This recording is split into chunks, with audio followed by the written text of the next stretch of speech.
Hi, I'm Enda Murray, the director of the Irish Film Festival. I'm delighted to be joined tonight by Alan Maher, the producer of Rialto, and the writer of Rialto, Mark O'Halloran. You're very welcome to Australia. Firstly, congratulations on a wonderful film. I'll just start with you, Alan, just to tell me a little bit about how the story came, how you came to be on board with this project. Well, this is Mark will be able to talk more about the origins of the film, and it was a stage play called Trade, which Mark will be able to talk more about. But when I used to work at the Irish Film Board, which is now Screen Ireland in Ireland, which is our state agency for films. So our equivalent to Screen Australia. And then when so am I on mute? Oh no, I'm not. No, you're good. I can hear you loud and clear. 12,000 miles away.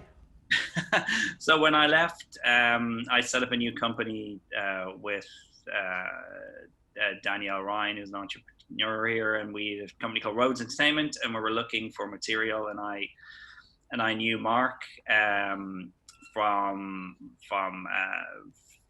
knowing him as an actor, and also I'd been at Element and at the Irish Film Board when he worked on Garage, which I had nothing to do with, but just looked on it as a fan and thought it was amazing. And I thought Mark was an incredible writer. And then when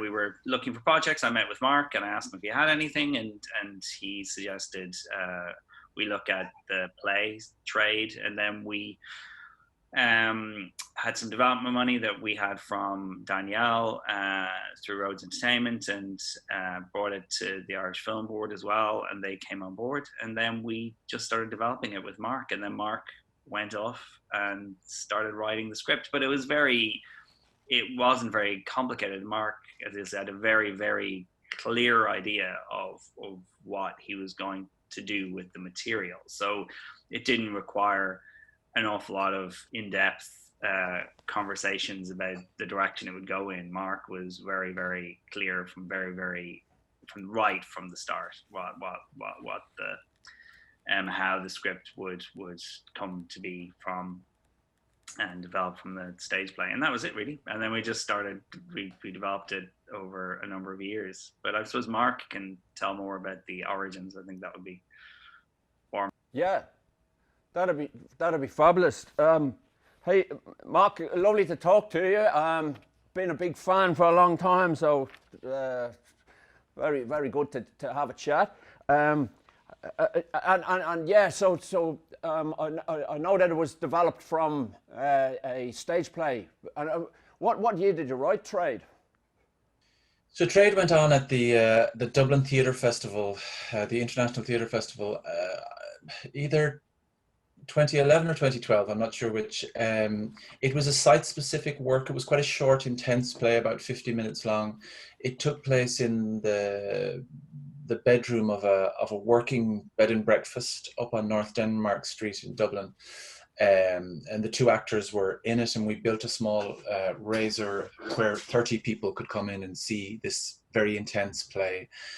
We played it twice a day, and it won the Irish Times Best New Play Award for that year. So it was, it had a kind of an impact, but it was never seen after that festival. And for a number of years afterwards, I am very proud of the play and what it achieved and what it tried to say, etc.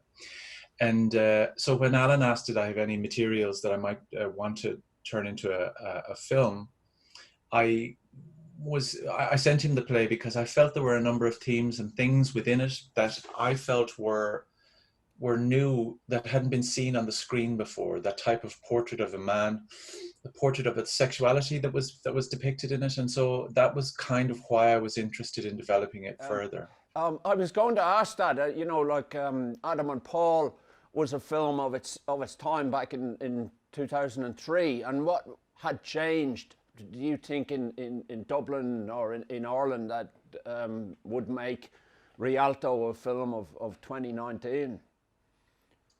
I don't think, well, I think everything changed in Dublin, you know, in the same way as everything changed everywhere else. But I think that the fundamentals about men probably didn't change, you know, of a certain generation, especially men who felt lonely and isolated even within their own family groupings, who weren't able to speak about their feelings, who weren't able to come to terms with their own masculinity or what their masculinity meant in a new society. So I think those things changed.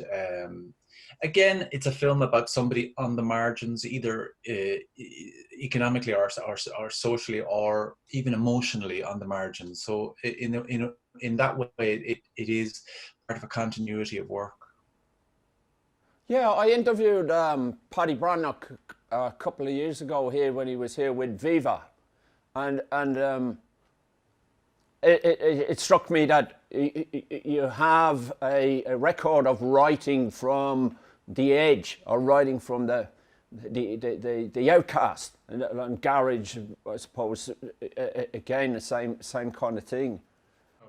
I do think that somehow pushing a character to the edges, or even observing characters who are on the edge, it means that the dramatic functions within their life are heightened. Everything has a cost that is absolute. So it makes it tenser and for me more satisfying to write, I think. I was just coming back to Viva. I was interested to know what was the response to that, from a point of view that it was an Irish director and an Irish writer, but yet neither the subject matter nor the location was Irish. Was that? It was a deliberate thing for us. Paddy was very interested in Cuba, and at the time I had never been. So in like 2008 or something like that, we went over to Cuba and did a short visit in which I went and sort of collected stories. But it was a big challenge to try and write in an authentic manner about a society that you're not a part of. So that was why the script was slow to write. It wasn't one that came out very quickly, but you know, and it took me living there for a while and a sort of an immersion in the world there, to try and make it, like, I wanted to make a film that Cubans could go and feel is a Cuban film rather than an Irish film. And in fact, we did a premiere of it at the Havana International Film Festival, which was terrifying because they're a very vocal audience. You know, they're great cinema goers, but they're a very vocal audience. You know, they can make you very aware that they're enjoying something. And we were in the Yara Cinema there in Bidado in Havana. You know, I don't know, 700 people, 800 people at it, and the reaction was really strong and really great. And in fact, it's been shown on state television since then. Yes, my cat. The cat's wrecking the joint. I can't. It has been shown on state television over in Cuba, and it's quite popular there. And the drag queens, especially in Havana, you know, because I go there quite often when I was allowed to. The drag queens, it's a big favorite of theirs, you know. Yeah. Oh, I'm not surprised it's popular, because it's a beautiful film, and I just love the whole everything about it. And I think the actors are absolutely gorgeous in it. You know, they're really they're stunning. Yeah. Can you tell me a little bit about the Virtues, the project you're working on with Shane Meadows? Well, it's a project that I worked on, so it's over and was broadcast last year, I think. So it actually filmed, like, it was a long process. It was filmed in 2017, 2018. It was set in Ireland. Shane Meadows was writing something about somebody revisiting childhood abuse and what happened to them when they were in care. And it's a man who ran away from a care home in Ireland when he was about 12, lived rough and on the streets, and sort of got himself together in England, and is now going back to Ireland as an adult to try and find his long lost sister. So that was it. And I played somebody who in the town where his sister lives was in a care home with him and recognizes him. And it was a really I mean, working with Shane Meadows is kind of extraordinary. He's a brilliant storyteller, brilliant director. He's exacting, you know, he wants to get the best kind of performance out of you. It feels very high stakes when you're on set, you know, because you have to, you know, he wants things to be at an emotional pitch, which you wouldn't probably have in other projects. And so, you know, it's draining and exhausting and exhilarating and fantastic. You know, I loved it. What's it like handing over stories to directors like Lenny Abrahamson and in this case Peter Mackie Burns as a writer? You know, I have, you know, Rialto is like my fifth or sixth feature film, and I've been very lucky, you know. That's all I can say, you know. In most cases the film ends up, I think, better than what the script offered, you know. So I've been very lucky. I love the collaboration that I have with directors. I found it always to be very exciting and thrilling and a learning process. I find that every script I write is a learning process, you know. Yeah. How did you come across Tom Glenn Kearney? Or, Well, I mean, Tom Glenn Kearney is, you know, he's kind of up and coming, and he came in and he read for us. He put himself on tape with our casting director in this absolutely fantastic audition. It was one of the best auditions I've ever seen, and you know, from the first time I saw the audition, it was one of the only times. It happened in Cuba as well, when the young guy who played in Viva came in and read, and you just immediately go, oh my God, that's him. It was the same with Tom Glenn Kearney. He's just, you know, he's an English guy, but his Dublin accent is not only brilliant, but it's actually specific. Like, it's a specific city centre Dublin working class accent. Like, he's absolutely brilliant.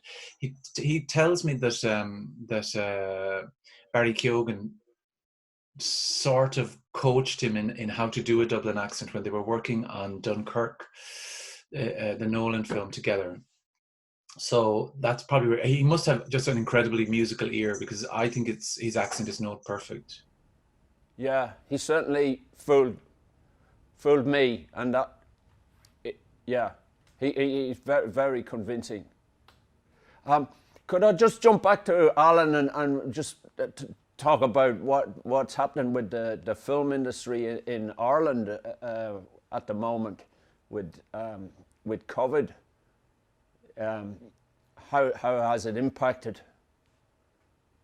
Well, it was, I mean, the first lockdown, as it was in March, when we had the heaviest restrictions in March of this year. I mean, that was, I think, for, you know, globally as well, for the production side of things, it just meant that everything shut down. So it took a while for, as I said, globally, I mean, everyone was working together and everyone was looking at the different protocols that were in place in terms of how to shoot safely. So for the first few months, I think it was a panic. I think everyone was panicking, and you know, for all sorts of different reasons. But I think it was very difficult to see how this would work and how anyone could get back to shooting again in any sort of semi-normal way. And then through working with the different guilds and organizations in Ireland and in Europe and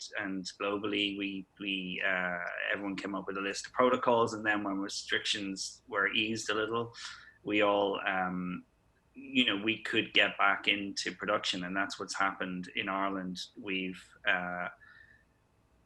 did Screen Ireland, which is our state agency for film, has been really supportive, and they provided with the industry with support, development support initially, for production companies that normally would be in production. They provided the slate funding, something they'd wanted to do for a while, but they fast tracked that. So companies like ourselves were fortunate enough to kind of be able to avail of that. And then we sort of went back into production. We shot something in September, very safely, with protocols in place, and a form of insurance for the cast and principal 8 heads of department, and then we we just shot, and we shot safely. I mean, it's difficult. I mean, there's different things you can do and different approaches you can take to shooting under the restrictions and keeping people safe. And we had a particular approach which